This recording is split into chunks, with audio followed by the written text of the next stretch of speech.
네, 안녕하세요. 박욱식의 잡토크. 오늘은 미디어에 있어서 꽃과 같은 직업이라고 할 수 있을 것 같은데요. 아나운서란 직업에 대해서 알아보는 시간을 갖도록 하겠습니다. 전직 아나운서 김수민 아나운서님을 모시고 아나운서란 직업에 대해서 아나운서를 꿈꾸시는 분들이 어떤 준비를 하셔야 되는지에 대해서 알아보는 시간을 갖도록 하겠습니다. 바쁜데 시간 내주셔서 감사합니다. 고맙습니다. 안녕하세요. 아나운서분 옆에서 방송을 하려니까 제가 긴장이 되네요. 진짜요? 또 전문가 옆에서 방송을 하려니까 굉장히 좀 쑥스러운데요. 먼저 우리 김수민 아나운서님 자기 소개 좀 부탁드리겠습니다. 저요? 예. 네, 안녕하십니까. 아나운서 김수민입니다. 되게 전직을 강조하셨는데. 전체야. 저는 공식적인 호칭은 프리랜서 아나운서로 지금 활동을 하고 있고요. 스피치 디자이너라는 저만 어떤 그런 컨셉을 만들어서 강의를 좀 많이 하고 있습니다. 그럼 제가 전직이라고 표현을 했는데 지금 현재도 그럼 방송을 하시는 건가요? 아니요, 지금은 안 하는데. 지금 안 하죠. 지금 안 하는데. 네. 그럼 우리 아나운서님께서는 지금 아나운서 경력이 총 몇 년 되시는 건가요, 그러면? 아나운서 경력 자체는 한 8년? 정확하게 지금 윈도우스 계산이 안 되는데. 진짜 뭐. 대학교 저는 4학년? 졸업반 때부터 방송을 했어요. 그래서 그렇죠. 한 10년 넘었겠다. 그러면 이제 소위 이제 뭐 어느 방송국에서 이렇게 일을 하셨던 건가요? 저는 처음에 대학교 때는 굉장히 이렇게 이름 모르는 그런 케이블에서 아나운서 활동을 하다가 계속 시험을 봤죠. 그래서 계속 시험을 보다가 이제 모 구청 아나운서를 하면서 이제 갑자기 경력이 점핑된 게 춘천 KBS 프리랜서 공채 아나운서로 합격이 되면서 그 경력을 가지고 다시 연합뉴스 그때 왜 한참 종편 생기고 보도 채널 생기고 그 무렵 있잖아요. 그래서 개국 멤버로 입사를 했습니다. 정말 뭐 진짜 아나운서 경력이 굉장히 다양하고 풍부하신 것 같은데 아나운서 꿈이 어릴 때부터 있으셨던 것 같은데 네네. 구체적으로 아나운서라는 직업을 갖게 된 계기가 뭘까요? 목표를 갖게 된 계기? 그러니까 처음에는 정말 솔직히 말씀드리면 TV에 나오는 모습이 신기하고 좋았어요. 그래서 나도 한번 해봐야지 라고 시작을 했는데 너무 매력적인 거예요. 내가 막 뉴스를 해서 녹화를 해서 그 뉴스를 하는 내 모습을 봤을 때 너무 신기하고 재밌겠다. 그래서 끊임없이 도전을 하면서 결국에는 방송을 하게 된 거죠. 많은 분들이 이제 좀 궁금해 하시는데, 이제 아나운서도 상당히 요즘은 이제 다양한 분야에서 이제 활동을 하시는 것 같아요. 예를 들면 이제 뭐 공중파도 있고, 종편도 있고, 이렇게 다양한 영역에서 이제 존재하시는 것 같은데, 일반적인 이제 아나운서 채용에서의 채용 프로세스는 어떻게 되나요? 공중파와 종편, 기타 케이블, 채용 형태는 굉장히 다양합니다. 다양한데, 이제 문제는 어떻게 채용되느냐. 그러니까 3사 같은 경우에는 거의 정규직으로 채용이 되죠. 그렇기 때문에 시험도 막 4차, 5차까지 보면서 이렇게 다른 데보다는 난이도가 있습니다. 종편 같은 경우도 뭐 JTBC, 채널 A, YTN 뭐 이런 곳은 마찬가지로 이제 다 공중파와 같은 그런 뭐 1차에서 4차 그런 시험이 있지만 지역 방송이나 그 외 이제 방송국들은 굉장히 다양하게 그 방송국마다의 특징으로 시험을 봐요. 요즘 같은 경우에는. 그럼 어쨌든 이제 뭐 공중파든 종편이 지역 방송이든 어쨌든 기본적으로는 서류 전형, 그 다음에 뭐 어떤 전형 뭐 이렇게 되면 서류 전형이요 많이 바뀌었어요. 그래서 첫 번째부터 영상을 봐요. 많이. 그러니까 서류는 당연히 기본이고요. 서류와 영상, 동영상 촬영이라는 게 있어요. 그거는 자기가 촬영을 해서 제출하는 거예요? 그렇죠.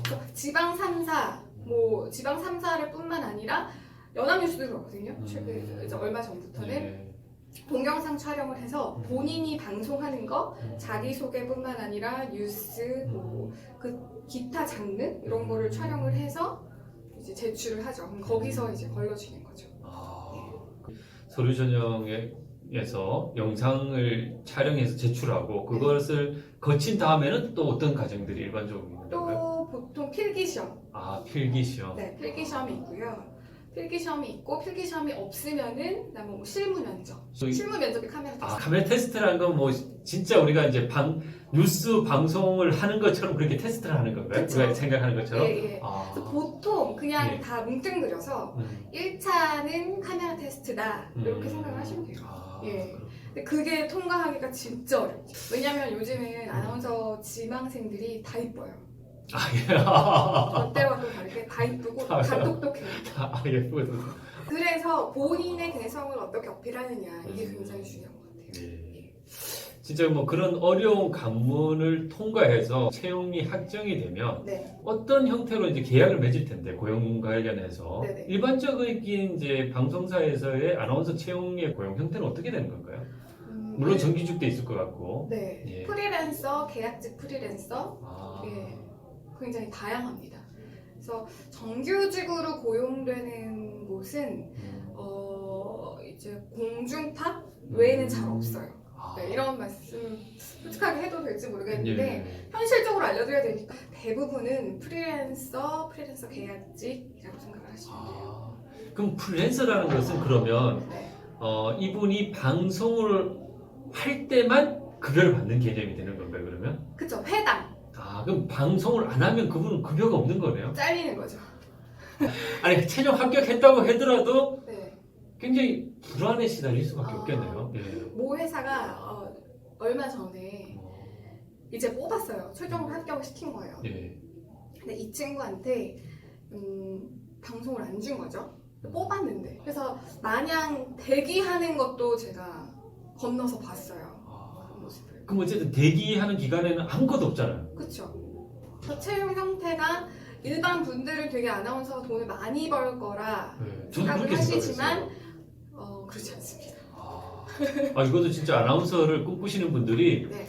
현실을 정확하게 알 필요가 있을 것 같다는 좀 생각이 드네요. 그렇죠.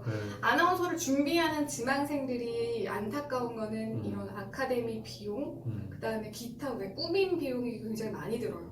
보이는 직업이다 보니까 이미지적인 거를 투자를 좀 안 할 수가 없어요. 근데 그런 거에 비해 인풋에 비해 아웃풋은 그냥 나 어디 아나운서였다 뭐 이런 꼬리표.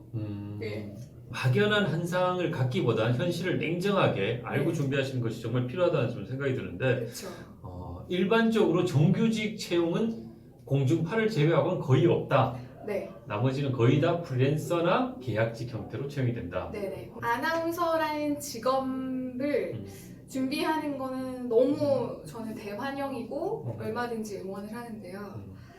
요즘은 직업이 하나인 세상이 아니잖아요. 그렇죠. 요즘 이제 Z세대 친구들뿐만 아니라 그래서 다양성을 굉장히 여러분들이 잘 판단하셔야 될 것 같아요. 내가 아나운서를 준비하되 방송이라는 길을 열어놓고 또 다른 나만의 어떤 킬러 컨텐츠가 뭐가 있을까. 요거를 파악해서 그 분야도 같이 하셨으면 좋겠어요. 그러면 이제 우리 아나운서님 같은 경우에도 이제 대학 다니면서 뭐 구청 방송이라든가 이런 것을 이제 경험을 쌓으시고 그다음에 이제 춘천 KBS 입사하시고 나중에 연합뉴스 TV로 이제 옮기시고 그런 이제 관련 경험들을 하시는 것들이 굉장히 또 중요하겠네요. 저희 때는 경력이 없으면 들어가기 되게 힘들었어요. 그래서 제가 처음에 들어갔던 방송사가 케이블 이제 방송 지금 없어졌어요. 케이블 방송사였는데 정말 너무 열악해가지고 바깥에서 전화가 오거나 기침을 하면 NG가 났어요.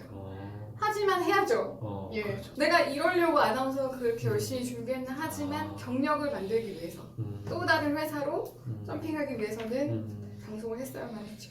우리 아나운서님 같은 경우에도 몇 군데 이제 이직을 하셨잖아요. 그게 일반적인 건가요? 굉장히 일반적입니다. 그렇게 계속 준비를 하시면서 이직하시고 더 좋은 경험을 또 갖게 되고. 연합뉴스에서도 실제로 M본부, K본부 간 후배들 많아요.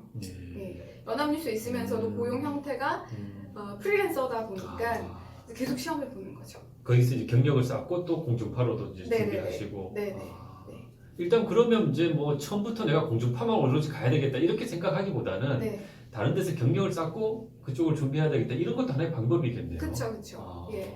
근데 그 방송사마다 또 특징이 있는데 음. SBS 같은 경우에는 굉장히 신선하고 개성을 좀 중시해요. 아, 이게 이제 뭐 공중파나 종편의 어떤 컬러라고 해야 될까 그런 거에 따라 선호하는 아나운서 사람들은 또 이 차이가 있다는 말씀이시네요. 그쵸. 약간의 아, 좀 약간. SBS는 일단 어려야 돼요. 아, 저는 현실적인 조언을 해줘요. 예. 나이가 있으면 SBS는 일단 아나운서 시험이랑 이런 거구나. 그것만 얻고 와라. 안 되거든요. 예. 왜냐면 어린 친구들을 뽑아요. 예. 대학교 재학생도 뽑아요. SBS 같은 경우에는. 그렇구나. 예. 그래서 그거에 막 어떤 반론을 제기하기보다는 받아들이고 연습을 하고 다른 방송사 들어가면 되니까. 예. 예. 그래서 그런 차이점이 있습니다. 근데 우리 뭐 아나운서님은 진짜 뭐 다양한 경험을 이제 하셨고 네. 다양한 이제 아나운서 분들도 만나 보셨을 것 같은데 네. 이 아나운서 분들은 어떤 성격의 분들이 잘 맞는 직업일까요? 중요한 질문인데 네. 제가 되게 내성적이에요. 그렇구나. 제가 되게 내성적이고 되게 낯을 많이 가려요. 그래서 솔직히 지금 방송을 안 해서 너무 좋아요. 왜냐면 병 걸릴 것 같았어요. 보도 채널 같은 경우에는 속보가 굉장히 많이 들어와요. 속보가 많이 들어와서 이렇게 뉴스를 진행하다가 PD 콜이 와요. 네. 뭐 바로 뭐 어디 넘기세요. 바로 멘트 해주세요. 그러면은 진짜 심장이 쿵쿵쿵쿵 하면서 멘트를 하는 거죠. 아나운서라는 직업뿐만 아니라 이제 보여지는 직업. 요즘 유튜버들도 굉장히 뭐 많이 활동을 하시잖아요. 예. 이렇게 보여지는 직업이다 보니까 남들한테 굉장히 평가를 받아요. 그래서 저 같은 경우에는 막 활발한 성격이 아니기 때문에 활발해 보인다고는 그렇죠. 하는데 포커페이스인 거죠. 그래서 그런 거를 나는 즐긴다. 나는 뭐 남들 시선 신경 안 쓰고 뭐 마이웨이 이거를 되게 잘하는 친구라면은 적성에 맞을 수도 있는데 물론 제가 적성에 안 맞았다는 건 아닌데 그 마인드 컨트롤이 되게 중요한 것 같아요. 네. 그래서 성격 같은 거는 아무래도 좀 남들 시선을 많이 신경 쓰고 좀 지나친 내성적인 성격을 가진 친구다라고 하면은 많이 노출되는 그런 연습을 하는 게 중요합니다. 예. 오케이. 우리 아나운서 마지막으로 네. 그럼 이 아나운서를 꿈꾸는 많은 분들에게 네네. 어떤 조언 한마디 좀 부탁드리겠습니다. 일반적으로 이런 조언을 하라 그러면 포기하지 말아라. 이런 포기하지 얘기를 많이 하잖아요. 예. 저는 정말 현실적으로 할게요. 예. 본인이 느낌이 옵니다. 내가 될지 안 될지? 네. 저희 때는 그래 노력하면 돼. 포기하지 않으면 돼. 이런 게 많았는데 지금은 워낙 이게 다 다양하니까 내가 공중파에 들어갈 수 있을지 없을지 약간의 느낌이 와요. 그래서 그런 친구들에게 솔직히 세상은 넓잖아요. 그렇기 때문에 꼭 아나운서가 돼서 방송을 해야 한다는 그런 압박은 버렸으면 좋겠어요. 유튜브를 처음에 시작해서 이것도 하나의 방송이거든요. 그렇죠. 예, 이런 거로 나만의 방송, 내 방송에 내가 아나운서가 되는 거예요. 그러면 아나운서예요. 그렇죠. 보면은. 예, 그러면서 내가 어떤 프로그램을 잘 맞는지, 내가 뭐 보도 쪽 성향이 맞는지, 아니면은 내가 예능에 맞는지, 좀 본인을 파악한 후에 그런 개성이 있는 예비 방송인으로 좀 준비를 했으면 좋을 것 같아요. 뭐 관심 있으신 분은 정말 유튜브를 통해서 실전 연습을 한번 해보는 것도 굉장히 필요하겠네요. 그렇죠. 예, 오늘 1편 우리 전직의 말이야. 우리 김수민 아나운서님 모시고 정말 좋은 알찬 정보 많이 들은 것 같아요. 이 편도 잘 부탁드리겠습니다. 네, 감사합니다. 감사합니다.